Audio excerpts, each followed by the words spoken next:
Morning मित्रों, धोरण 10 विषय विज्ञान प्रकरण 3 धातुओं और अधातुओं। तो मित्रों आपणे आ लेक्चर में बराबर आ लेक्चर में स्वाध्यायना प्रश्नोत्तर विषे आपणे चर्चा करवाना छीए। तो स्वाध्यायना प्रश्नोत्तर में सौ प्रथम पहलो प्रश्न जे छे ए छे नीचेना पैकी कई जोड़ विस्थापन प्रक्रियाओं आपे छे। आपणे जोयुं विस्थापन प्रक्रियाओं सक्रियता श्रेणी आपणे याद होवी जोईए के वधारे सक्रिय धातु ए ओછી सक्रिय धातुना क्षारमांथी ए धातुनुं विस्थापन करी शके छे। एटले के ओછી सक्रिय धातुनुं जे संयोजन छे एनुं ए विस्थापन करी अने छूटो पाडे छे, क्षार छूटो पाडे छे। अहींया आपणे ऑप्शन आप्या छे NaCl नुं द्रावण छे, MgCl2 नुं द्रावण छे, FeSO4 नुं द्रावण छे अने AgNO3 नुं द्रावण छे। बरोबर, सक्रियता श्रेणी आपणे याद होवी जोईए कि जेनी अंदर पोटेशियम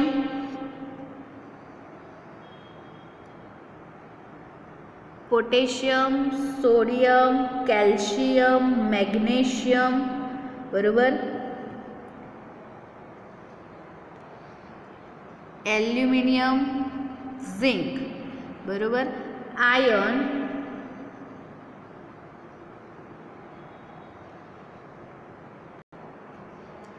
पछी आवे छे आयन लेड बरोबर हाइड्रोजन पछी कॉपर मर्क्यूरी सिल्वर अने कोरम। ओके, तो आपणी सक्रियता श्रेणी छे। जेम आपणे जोईए तो सोडियम क्लोराइड नुं द्रावण तो वधारे सक्रिय धातु छे बरोबर अने कॉपर धातु बरोबर तो शक्य नहीं बरोबर। तो वधारे धातु अने ओછી सक्रिय धातुनुं जो मिश्रण होय तो ज विस्थापन थाय बरोबर। आ वधारे धातु छे वधारे सक्रिय छे, आ मीडियम सक्रिय छे तो अहींया विस्थापन थशे नहीं बरोबर। मैग्नेशियम क्लोराइड तो मैग्नेशियम क्या छे तो आ अने एल्यूमिनियम बरोबर। तो वधारे अने ओછી सक्रिय धातु आ पण नथी एनुं द्रावण बरोबर। बंने वधु सक्रिय छे तो आ पण शक्य नथी बरोबर। FeSO4 Fe क्या छे तो आ मध्यम सक्रिय धातु बरोबर अने चांदी एटले के आ तो आ पण शक्य नथी बरोबर। छेल्लुं छे AgNO3 एटले के Ag अहींया छे अने NO3 अने कॉपर धातुनुं मिश्रण छे बरोबर। तो कॉपर क्या छे अहींया तो सॉरी अहींया तो आ वधारेथी ओછી सक्रिय धातुनुं जे मिश्रण छे बरोबर ए अहींया तो आ ऑप्शन छे ए AgNO3 नुं द्रावण ए कॉपर धातुनुं विस्थापन आपे छे बरोबर। तो आ अहींया ऑप्शन आपणो कयो आवशे AgNO3 नुं द्रावण अने कॉपर धातु ए विस्थापन प्रक्रियाओ आपे छे। ओके, तो बीजा क्वेश्चन पर जोईए नीचेना पैकी कई पद्धति लोखंडनी सांतळवानी तवीने काट लागवाथी अटकावी शकाय छे। एटले के लोखंडनी आपणे जे तवी कहीए छीए बरोबर, आपणे जे घरे रोटली बनावता होईए छीए ए जे लोखंडनी होय छे तो लोखंड छे हवा साथे प्रक्रिया करे छे एटले काट लागे छे बरोबर। परंतु एनी उपर एवुं पड लगाडवामां आवे छे के ए हवानी हाजरीमां सॉरी रिएक्शन आपता एक काट लागतो नहीं बरोबर। तो ग्रीस लागवाथी तो ए ग्रीस पण आपणे गरम करीए तो ए निकली जवानी संभावना छे बरोबर। रंग पण लगावीए तो पण एने गरम वारंवार थवाथी रंग पण आपणे शुं थई जाय निकली जाय। परंतु झींक धातुनुं बारीक स्थळ लगाडवामां आवे बरोबर एटले के गैल्वेनाइज स्तर आपणे जे कहीए छीए लगावेलुं होय तो ए निकળી शके नहीं अने आपणे लोखंडनी जे धातु छे एने काट लागवाथी अटकावी शकीए छीए। एटले के झींक धातुनुं स्तर लगाववाथी आपणे ए लोखंडनी जे तवी छे एने काट लागवाथी अटकावी शकीए छीए बरोबर। पछी आगळ जोईए थर्ड क्वेश्चन।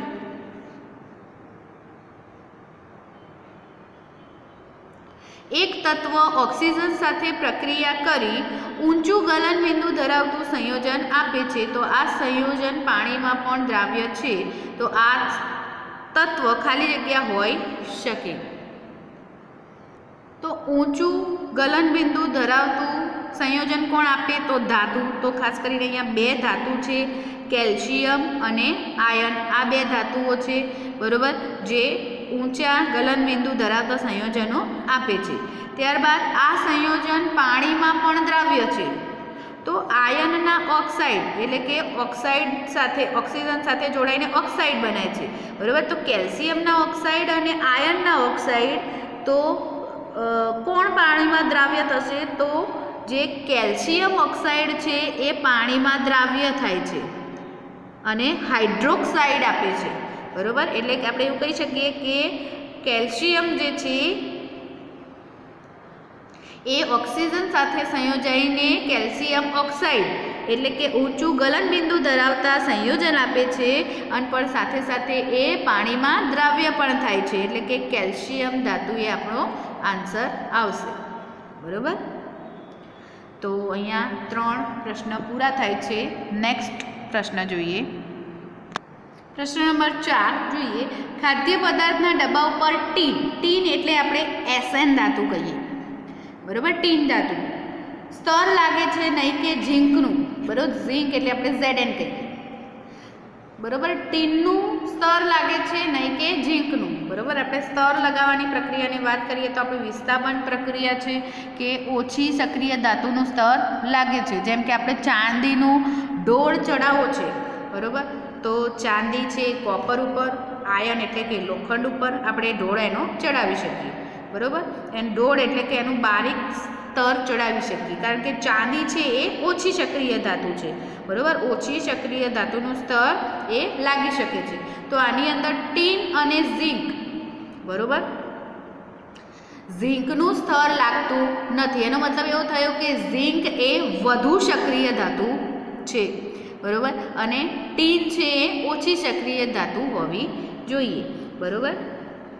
एना क्षार होय अने जे द्रावण होय टीननु एनु द्रावणमांथी ए ढोळ चढ़ावी शके बरोबर। टीननु जे स्तर छे ए ओછી सक्रिय होवी जोईए।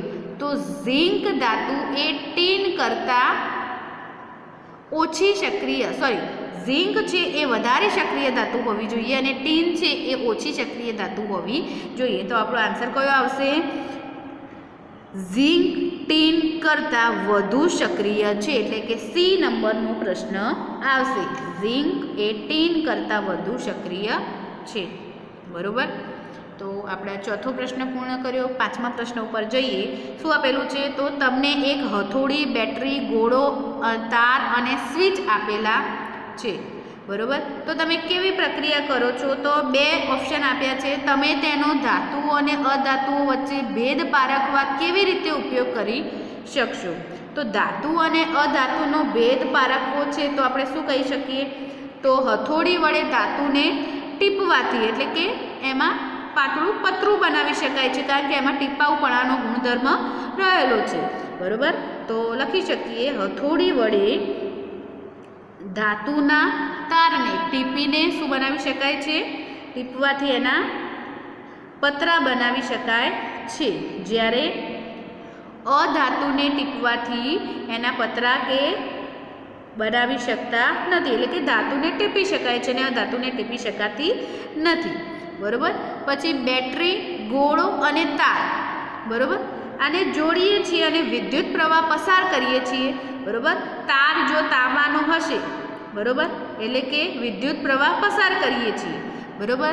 तो लखी शकाय के धातुमांथी विद्युत प्रवाहनुं वहन थाय छे बरोबर ज्यारे अधातुमांथी विद्युत प्रवाहनुं वहन थई शकतुं नथी बरोबर। एवं आपणे लखी शकीए अधातु अने धातुनो भेद पारखवा माटे बरोबर।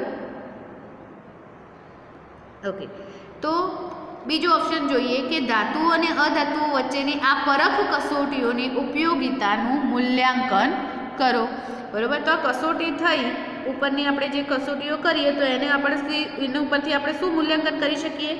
तो धातु ए टीपाऊपणानो गुणधर्म धरावे छे बरोबर अने अधातु ए टीपाऊपणानो गुणधर्म धरावतो नथी बरोबर। बीजું શું લખી શકીએ કે ધાતુ વિદ્યુતના સુવાહક છે બરાબર, જ્યારે અધાતુ તત્વ એ વિદ્યુતના અવાહક છે, બરાબર। આ પ્રમાણેનું આપણી ઉપરની જે પદ્ધતિઓ કસોટીઓ કરી એ પ્રમાણે આપણે મૂલ્યાંકન કરી શકીએ, બરાબર। તો અહીંયા પ્રશ્ન 5 પૂર્ણ થાય છે। નેક્સ્ટ પ્રશ્ન ઉપર જોઈએ ઉભય ગુણી ઓક્સાઇડ એટલે શું, બરાબર। જે ધાતુના ઓક્સાઇડ જે એસિડ સાથે અને બેઝ સાથે એમ બંને સાથે પ્રક્રિયા કરે એને આપણે ઉભય ગુણી ઓક્સાઇડ કહીશું, બરાબર। જો ફક્ત એસિડ સાથે પ્રક્રિયા આપે અને બેઝ સાથે પણ પ્રક્રિયા આપે એવો પણ ઓક્સાઇડ છે, પણ આપણે બંને સાથે પ્રક્રિયા આપે એવા ઓક્સાઇડને આપણે શું કહીશું, ઉભય ગુણી ઓક્સાઇડ કહીશું, બરાબર।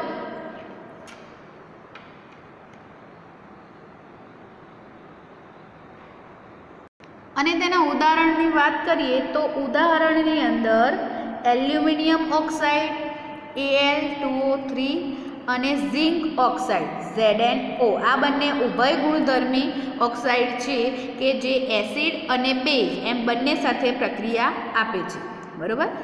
ત્યારબાદ પ્રશ્ન નંબર 7 જોઈએ એવી બે ધાતુઓ જે મંદ એસિડમાંથી હાઇડ્રોજનનું વિસ્થાપન કરશે અને બે ધાતુઓ કે જે આમ ન કરી શકતી હોય તેમના નામ આપો, બરાબર।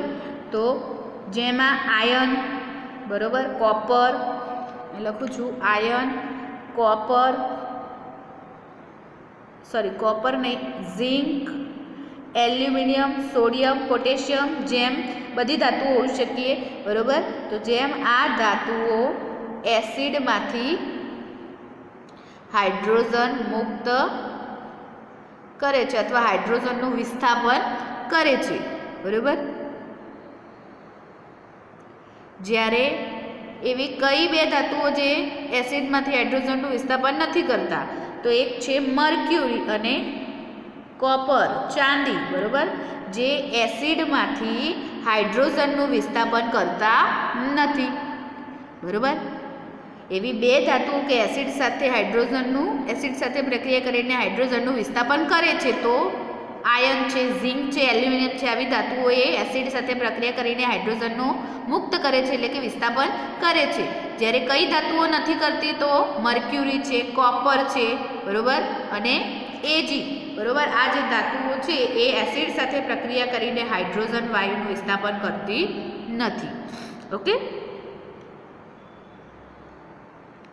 8મો પ્રશ્ન જોઈએ કે ધાતુ એમ એટલે કે એમ નામની કોઈ આપણને ધાતુ આપી છે, બરાબર, એમ તરીકે ધાતુ આપી છે, એનું વિદ્યુત વિભાજનીય શુદ્ધિકરણ કરીએ છીએ એટલે કે એનોડ અને કેથોડ, બરાબર। એનોડ એટલે કે ધન ધ્રુવ અને કેથોડ એટલે કે ઋણ ધ્રુવ, બરાબર। એની ઉપર એનોડ ઉપર શું થશે, ઓક્સિડેશન થશે, બરાબર, અને ઋણ ધ્રુવ પર શું થશે, રિડક્શન થશે, બરાબર। તો વિદ્યુત વિભાજન તરીકે શું લેશું, તો આપણે વિદ્યુત વિભાજન દ્રાવણ કરી છે, તો એનોડ, કેથોડ અને વિદ્યુત વિભાજન તરીકે તમે શું લઈશું, તો એનોડ તરીકે આપણે આ પ્રક્રિયા ભણી ગયા, એનોડ તરીકે આપણે શું લઈશું, અશુદ્ધ ધાતુના અશુદ્ધ એમનો સળિયો, બરાબર, અશુદ્ધ ધાતુનો સળિયો, પણ અહીંયા આપણને ધાતુ તરીકે એમ આપ્યું છે એટલે અશુદ્ધ એમનો સળિયો, અને કેથોડ તરીકે આપણે શું લઈ શકીએ, તો શુદ્ધ એમનો સળિયો, બરાબર। અને વિદ્યુત વિભાજ્ય દ્રાવણ તરીકે આપણે શું લઈ શકીએ, તો એને આપણે એમ ધાતુનું અથવા એમ ધાતુના ક્ષારનું દ્રાવણ લઈ શકીએ, બરાબર। ફરીથી એનોડ તરીકે આપણે શું લઈ શકીએ, અશુદ્ધ એમનો સળિયો, કેથોડ તરીકે આપણે શું લઈ શકીએ, શુદ્ધ એમનો સળિયો, અને વિદ્યુત વિભાજન દ્રાવણ તરીકે શું લઈ શકીએ, એમ ધાતુના ક્ષારનું દ્રાવણ આપણે લઈ શકીએ, બરાબર। આગળનો પ્રશ્ન જોઈએ તો પ્રત્યુજે, બરાબર, એવું નામ છે, એને સ્પેચ્યુલા એટલે કે ચમચી ઉપર, ચમચીને કેમિસ્ટ્રીની ભાષામાં કહેવાય સ્પેચ્યુલા, ઓકે, પર સલ્ફર પાવડર લીધો છે, બરાબર, અને ગરમ કરે છે, બરાબર। સલ્ફર છે એટલે કે સલ્ફરને ગરમ કરતાં સલ્ફર ડાયોક્સાઇડ આપે, બરાબર, એટલે આપણે કહીએ કે સલ્ફરને ગરમ કરીએ તો સલ્ફરના ડાયોક્સાઇડ આપે, સલ્ફર ડાયોક્સાઇડ મળે છે, બરોબર. ત્યારબાદ આકૃતિમાં દર્શાવ્યા પ્રમાણે, બરોબર, એટલે આપણને અહીંયા ગરમ કરેલી અહીંયા આપણે આકૃતિ દર્શાવી છે કે અહીંયા આ સમજી લેજો, ચમચી છે, બરોબર, એમાં સલ્ફર પાવડર છે અને એને બર્નર દ્વારા ગરમ કરવામાં આવે છે, બરોબર. ઓકે, ત્યારે શું થાય છે તો આકૃતિમાં દર્શાવ્યા પ્રમાણે તે કસ નળીને ઊંધી રાખીએ છીએ, એટલે અહીંયા ઉપર કસ નળીને ઊંધી રાખીએ છીએ, બરોબર.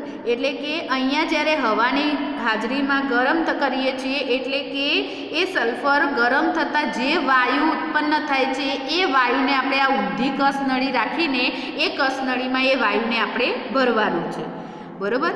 હવે એ વાયુની અસર આપણે નોંધવાની છે કે શુષ્ક લિટમસ પેપર પર શી અસર થશે અને ભેજયુક્ત લિટમસ પેપર પર શી અસર થશે.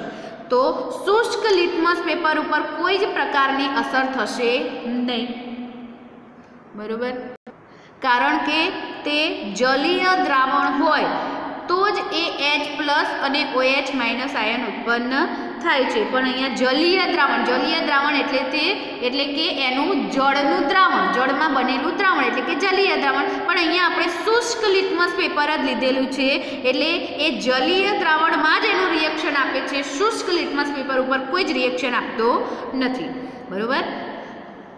બીજો પ્રશ્ન આપણને એવો પૂછે છે કે ભેજયુક્ત લિટમસ પેપર પર શી અસર થશે. તો બીજાનો આપણે આન્સર આપીએ કે ભેજયુક્ત એટલે કે ભીનું લિટમસ પેપર છે, સલ્ફર ઓક્સાઇડ છે, એ ધાતુના ઓક્સાઇડ એ લાલ લિટમસ પેપર ઉપર પણ અસર કરતા નથી, પરંતુ એ ભૂરા લિટમસ પેપર ભૂરા લિટમસ પેપર પર અસર કરીને લાલ બનાવે છે, કારણ કે એ એસિડિક ગુણધર્મ ધરાવે છે માટે, બરોબર. તો અહીંયા જે ભેજયુક્ત લિટમસ પેપર છે એના ઉપર શી અસર થશે તો ભૂરા લિટમસ પેપરને લાલ બનાવે છે, જ્યારે લાલ લિટમસ પેપર ઉપર કોઈ જ અસર થતી નથી, બરોબર. હવે અહીંયા આપણે વાયુની અસર નોંધી, બરોબર. હવે આપણને બીજો પ્રશ્ન પૂછ્યો છે પ્રક્રિયા માટે સમતુલિત રાસાયણિક સમીકરણ લખો, બરોબર. તો સલ્ફર આપણે જે રિએક્શન થશે તો સલ્ફર છે એની ઓક્સિજન હાજરીમાં શું થશે SA2 એટલે કે SO2 સલ્ફર ડાયોક્સાઇડ મળે છે. હવે આ સલ્ફર ડાયોક્સાઇડને ભીના લિટમસ પેપર ઉપર એટલે કે H2O સાથે રિએક્શન આપતા H2SO3 એટલે સલ્ફ્યુરસ એસિડ, બરોબર, આપણને આપે છે H2SO3 સલ્ફ્યુરસ એસિડ મળે છે, બરોબર. તો આ સમીકરણો આપણને મળે છે, બરોબર. તો આપણે પહેલાં કહ્યું કે જ્યારે સલ્ફર છે ઓક્સિજનની હવાની હાજરીમાં ગરમ થતાં સલ્ફર ડાયોક્સાઇડ આપે છે, ત્યારબાદ કસ નળીને ઊંધી રાખીએ છીએ, સલ્ફર ડાયોક્સાઇડ એકઠો કરીએ છીએ અને લિટમસ પેપર શુષ્ક હોય તો એના પર કોઈ અસર થતી નથી, જ્યારે ભીનું લિટમસ પેપર હોય તો એ ભૂરા લિટમસ પેપરને લાલ બનાવે છે, કારણ કે એનો સ્વભાવ કેવો છે એસિડિક છે માટે, બરોબર. તો જ્યારે સલ્ફર ઓક્સિજનની હાજરીમાં ગરમ થાય છે ત્યારે સલ્ફર ડાયોક્સાઇડ બનાવે છે અને સલ્ફર ડાયોક્સાઇડ જો ભીનું થાય ત્યારે સલ્ફ્યુરસ એસિડ એ આપણને મળે છે, બરોબર. તો અહીંયા પ્રશ્ન નંબર 9 પૂર્ણ થાય છે. નેક્સ્ટ પ્રશ્ન ઉપર જઈએ. તો જોઈએ 10મો પ્રશ્ન, લોખંડનું ક્ષારણ અટકાવવાના 2 ઉપાય જણાવો. તો લોખંડના ક્ષારણ અટકાવવાના આપણે ઘણા બધા ઉપાયો જોઈ ગયા, જેમાં છે રંગ લગાવવાથી આપણે ધાતુનું ક્ષારણ અટકાવી શકીએ છીએ, બરોબર. પછી છે ગેલ્વેનાઇઝેશન કરવાથી પણ ધાતુનું ક્ષારણ અટકાવી શકીએ છીએ. પછી મિશ્ર ધાતુ બનાવવાથી પણ આપણે ધાતુનું ક્ષારણ અટકાવી શકીએ છીએ, બરાબર, અથવા ઓઇલ કે ગ્રીઝ લગાવવાથી પણ ધાતુનું ક્ષારણ આપણે અટકાવી શકીએ છીએ, બરાબર. અહીંયા 2 ઉપાય કીધેલા છે, પણ આપણે આ બધા ઉપાય આપણે જાણીએ છીએ. ઓકે, તો અહીંયા 2 કીધા છે તો આપણે 2 જ લખીશું. ઓકે, ચલો 11મો પ્રશ્ન જોઈએ આગળનો પ્રશ્ન. જ્યારે અધાતુઓ ઓક્સિજન સાથે સંયોજાય છે ત્યારે બનતા ઓક્સાઇડના પ્રકાર કયા છે? તો જ્યારે સલ્ફર, ધારો કે સલ્ફર છે ઓક્સિજન સાથે જોડાય તો સલ્ફર ડાયોક્સાઇડ બની શકે, સલ્ફર ટ્રાયોક્સાઇડ બની શકે, કાર્બન ડાયોક્સાઇડ બની શકે, નાઇટ્રોજન ડાયોક્સાઇડ બની શકે, બરોબર. સલ્ફર છે, કાર્બન છે, નાઇટ્રોજન છે, જ્યારે ઓક્સિજન સાથે સંયોજાય ત્યારે તેના ઓક્સાઇડ બનાવે છે, બરોબર. ત્યારબાદ આગળનો પ્રશ્ન જોઈએ. કારણ આપો. પ્લેટિનમ, સોનું અને ચાંદી એ આભૂષણો માટે વપરાય છે અથવા બનાવવા વપરાય છે. કેમ વપરાય છે? તો એ એક પ્રકારની ચમક ધરાવે છે, એટલે કે ચળકાટ ધરાવે છે, બરાબર, જેને સરળતાથી આપણે આકાર અથવા ઘાટમાં ફેરવી શકીએ છીએ, બરાબર. આકારમાં અથવા ઘાટમાં ઘાટ આપી શકાય છે, બરાબર. અને તેમજ શું કહી શકીએ? તો તે ખૂબ જ કેવા હોય છે? ઓછી સક્રિયતા ધરાવે છે, એટલે કે નિષ્ક્રિય કહી શકાય, બરાબર. અને એના માટે તે આભૂષણો બનાવવા વપરાય છે, બરાબર. એક તો ખાસ પ્રકારના ચમક ધરાવે છે, એટલે કે ચળકાટ ધરાવે છે, અને તેને જુદા જુદા આકારો કે જુદા જુદા ઘાટ બનાવી શકાય છે એમાંથી, બરાબર. અને તે ખૂબ જ ઓછી સક્રિયતા ધરાવે છે, એટલે કે એને આભૂષણો બનાવી શકાય છે, કે તેના કોઈ સંયોજનો બનતા નથી, બરાબર. ઓકે, તો આગળ જઈએ. તો સોડિયમ, પોટેશિયમ અને લિથિયમનો સંગ્રહ તેલમાં કરવામાં આવે છે, બરાબર. કેમ કરવામાં આવે છે? તો કેમ સોડિયમ, પોટેશિયમ અને લિથિયમને તેલમાં રાખવામાં આવે છે? કારણ કે તે વધુ સક્રિય હોવાથી જો વાતાવરણમાં ખુલ્લો રહે તો એમાંથી હાઇડ્રોજન વાયુ મુક્ત થાય છે, અને હાઇડ્રોજન વાયુ મુક્ત થાય તો એ હવાની હાજરીમાં સળગી ઉઠે છે. તેથી હાઇડ્રોજન વાયુ સળગી ઉઠતો હોવાથી સોડિયમ છે, પોટેશિયમ છે અને લિથિયમ છે એ તેલમાં અથવા કેરોસીનમાં રાખવામાં આવે છે, બરાબર. જેથી એ હવાની હાજરીમાં H2 એટલે કે હાઇડ્રોજન વાયુ મુક્ત કરે નહીં અને સળગે નહીં, એના માટે. ઓકે, બીજો પ્રશ્ન છે. એલ્યુમિનિયમ ખૂબ જ પ્રતિક્રિયાત્મક ધાતુ છે, તેમ છતાં રસોઈના વાસણો બનાવવા માટે તે વપરાય છે. કેમ એવું થાય છે? તો એલ્યુમિનિયમ પર એક રક્ષણાત્મક આવરણ આવેલું છે, જેની અંદર, એટલે કે રક્ષણાત્મક જે આવરણ છે એ અંદર એલ્યુમિનિયમની અંદર કોઈ રાસાયણિક પ્રક્રિયા થવા દેતું નથી, બરાબર. અને જે આવરણ છે એના ગલન બિંદુઓ કેવા છે? એ ઉષ્માના ગલન બિંદુ ઊંચા છે અને એ ઉષ્માના કેવા છે? વાહક હોય છે. એટલે આપણે એલ્યુમિનિયમના વાસણો, રસોઈના વાસણો તરીકે આપણે એનો ઉપયોગ કરી શકીએ છીએ. આગળનું કારણ છે કે કાર્બોનેટ અને સલ્ફાઇડ અયસ્ક સામાન્ય રીતે નિષ્કર્ષણ દરમિયાન ઓક્સાઇડમાં ફેરવાય છે. તો કારણ કે આવી અયસ્ક છે એ કાર્બોનેટ અને સલ્ફાઇડમાંથી મેળવવા કરતાં ઓક્સાઇડમાંથી મેળવવી કેવી હોય છે? સહેલી હોય છે, માટે, બરાબર. તો આ 4 કારણો જે હતા એ આપણે જોયા. હવે નેક્સ્ટ 13મા પ્રશ્ન ઉપર જઈએ. તમે સામાન્ય રીતે ચોક્કસપણે નિસ્તેજ, એટલે કે જે ઝાંખા પડી ગયેલા જે તાંબાના વાસણો છે એ લીંબુ અથવા આંબલીના રસ વડે શુદ્ધ થતા જોયા હશે, બરાબર. તો સમજાવો કે શા માટે આવા ખાટા પદાર્થો વાસણો શુદ્ધ કરવા માટે અસરકારક છે, બરાબર. તો અહીંયા જે તાંબાના જે વાસણો છે એ તો શું કહી શકાય? કારણ કે તાંબાના વાસણો ઉપર કાર્બોનેટ યુક્ત લીલા રંગનું પડ આપણને જોવા મળે છે, એટલે એ ઝાંખા દેખાય છે. જે એસિડિક પદાર્થો, એટલે એસિડિક પદાર્થો તરીકે આપણે કયા લીધા છે? લીંબુ તથા આંબલીનો રસ એ એસિડિક પદાર્થ છે, ખાટા પદાર્થો છે, બરાબર. તો એના દ્વારા એ જે લીલા રંગનું પડ છે કાર્બોનેટ યુક્ત એ દૂર કરી શકાય છે, અને એ દૂર કરવાથી આપણને એ પહેલાં જેવી ચમક ફરીથી આપે છે. એસિડિક પદાર્થો, લીંબુનો રસ જે છે એ આપણને લીંબુનો રસ છે એ સાઇટ્રિક એસિડ ધરાવે છે, જ્યારે આમલીનો રસ છે એ ટાર્ટરિક એસિડ ધરાવે છે. બરાબર, લીંબુ છે એ સાઇટ્રિક એસિડ અને આમલી છે એ ટાર્ટરિક એસિડ ધરાવતો હોવાથી એ એસિડના કારણે એ જે ઝાંખા પડી ગયેલા જે કાર્બોનેટ યુક્ત પડ થઈ ગયેલું હોય છે લીલા રંગનું એ દૂર થાય છે અને આપણને વાસણો ફરીથી એની ચમક ફરીથી જોવા મળે છે. ઓકે, ચલો 13મો પ્રશ્ન ક્લિયર. 14મા પ્રશ્ન ઉપર જઈએ તો અહીંયા નેક્સ્ટ ક્વેશ્ચનમાં રાસાયણિક ગુણધર્મોના આધારે ધાતુઓ અને અધાતુઓ વચ્ચેનો ભેદ પારખો, એટલે કે રાસાયણિક ગુણધર્મો આપણે ધાતુઓ અને અધાતુઓ વચ્ચે જોવાના છે કે ધાતુઓ અને અધાતુઓમાં રાસાયણિક ગુણધર્મોમાં શું ફરક છે.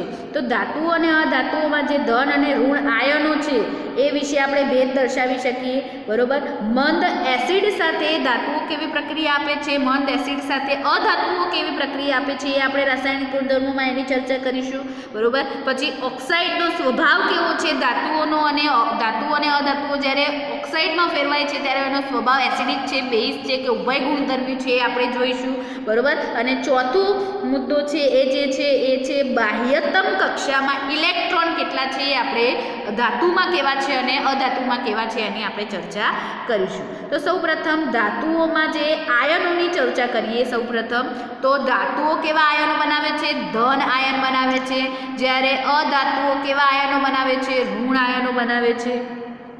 બરોબર, તો ધાતુઓ ધન આયનો બનાવે અને અધાતુઓ ઋણ આયનો. બીજો મુદ્દો શું હતો, મંદ એસિડ સાથે પ્રક્રિયા કરીને શું આપે છે, તો ધાતુઓ મંદ એસિડ સાથે પ્રક્રિયા કરીને H2 વાયુ એટલે કે હાઇડ્રોજન વાયુ મુક્ત કરે છે, અને જ્યારે ધાતુઓ મંદ એસિડ સાથે પ્રક્રિયા કરીને હાઇડ્રોજન વાયુ મુક્ત કરે છે, જ્યારે અધાતુઓ એ જે છે એ મંદ એસિડ સાથે પ્રક્રિયા કરીને હાઇડ્રોજન વાયુ મુક્ત કરતા નથી. બરોબર, હવે ત્રીજો મુદ્દો છે કે ઓક્સાઇડનો સ્વભાવ કેવો છે.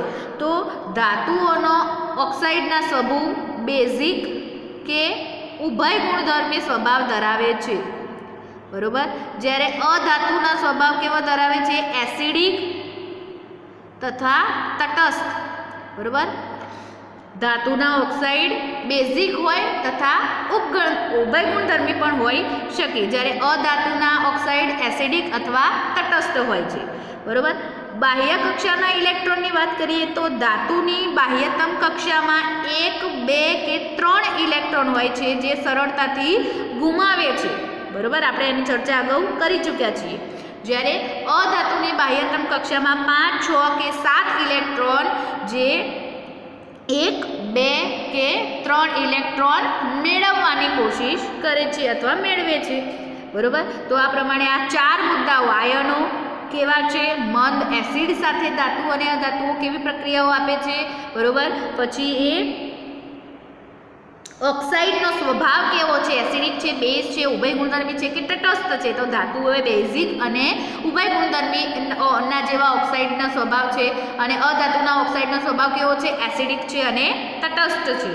બરોબર, અને છેલ્લો મુદ્દો બાહ્યતમ કક્ષાની વાત કરીએ તો ધાતુઓ જે છે એની બાહ્યતમ કક્ષામાં 1, 2 અને 3 ઇલેક્ટ્રોન જોવા મળે છે જે ઇલેક્ટ્રોન ગુમાવવાની વૃત્તિ ધરાવે છે. બરોબર, જ્યારે અધાતુઓની વાત કરીએ તો એની બાહ્યતમ કક્ષામાં 5, 6 અને 7 ઇલેક્ટ્રોન હોય છે, જે 5 હોય તો એને 3 ઇલેક્ટ્રોન મેળવવા પડે, 6 હોય તો 2 ઇલેક્ટ્રોન મેળવવા પડે અને 7 હોય તો 1 ઇલેક્ટ્રોન મેળવવાની વૃત્તિ ધરાવે છે.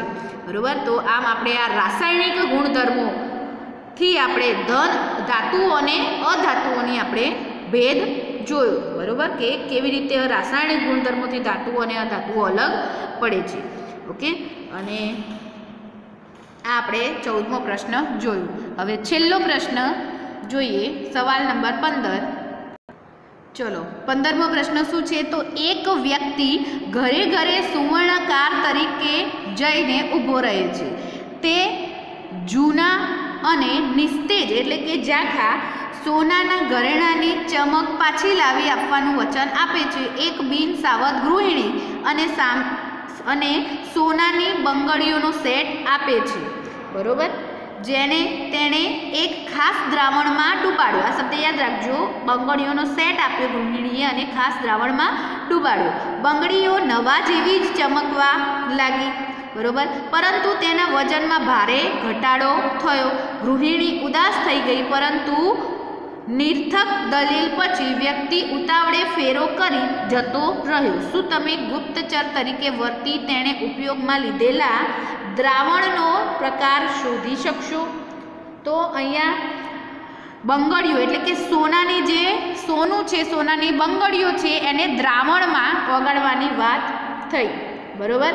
એટલે કે જે સોનું છે એના ઉપર સોનાના કોઈ દ્રાવણમાં એને ડબોડ્યું તો એના ઓક્સાઇડનો બનવાની વાત થઈ, બરોબર.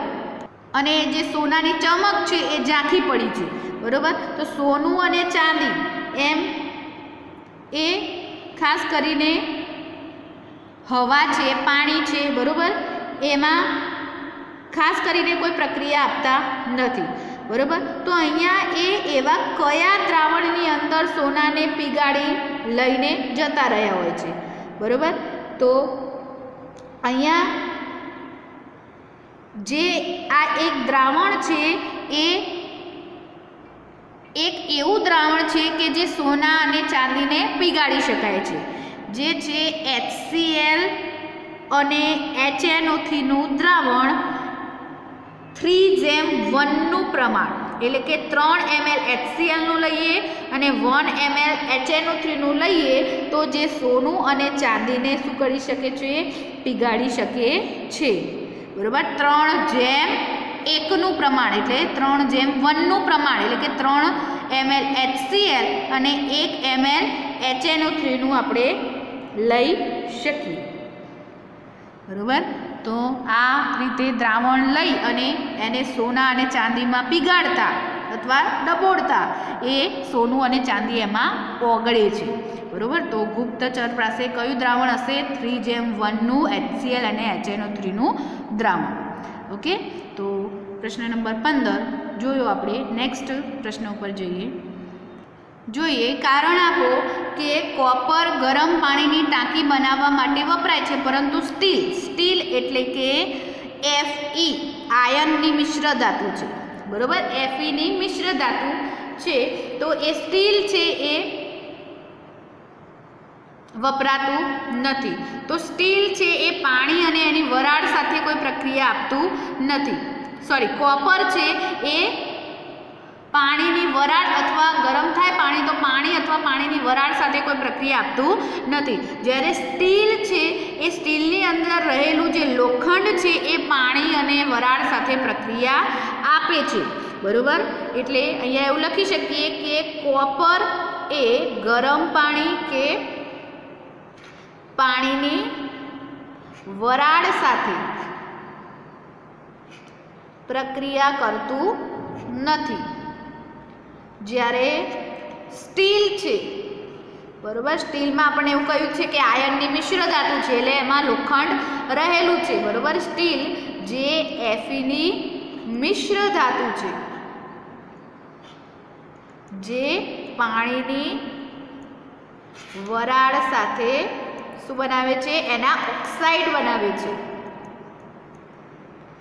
અને ઓક્સાઇડ બનાવે તો લોખંડના ઓક્સાઇડ છે જેને આપણે કાટ કહી શકીએ, અને જે કાટ ઉત્પન્ન એનાથી થાય છે, જેથી આપણે સ્ટીલ છે એ ગરમ પાણીની ટાંકી સાથે આપણે એને બનાવી શકીએ નહીં. સ્ટીલને ગરમ પાણીની ટાંકી બનાવવા માટે એનો ઉપયોગ કરી શકીએ નહીં, કારણ કે પાણી અને વરાળ સાથે પ્રક્રિયા કરીને ઓક્સાઇડ એટલે કે કાટ આવી જાય છે અને, બરોબર. જ્યારે કોપર છે ગરમ પાણી અથવા એની વરાળ સાથે કોઈ જ પ્રકારની પ્રક્રિયા આપતું નથી. તેથી આપણે કોપરની ટાંકી જે છે એ ગરમ પાણીની ટાંકી બનાવવા માટે ઉપયોગ કરી શકીએ, કોપર ધાતુ, બરોબર છે. તો અહીંયા આ જે 16મો પ્રશ્ન પૂર્ણ થાય છે અને આપણું જે પ્રકરણ નંબર 3 ધાતુઓ અને અધાતુઓ એ અહીંયા આપણે પૂર્ણ કરીએ છીએ. નેક્સ્ટ લેક્ચરમાં કોઈ નવા ટોપિક સાથે અને નવા પ્રકરણ સાથે આપણે મળીશું. ઓકે, થેન્ક યુ મિત્રો.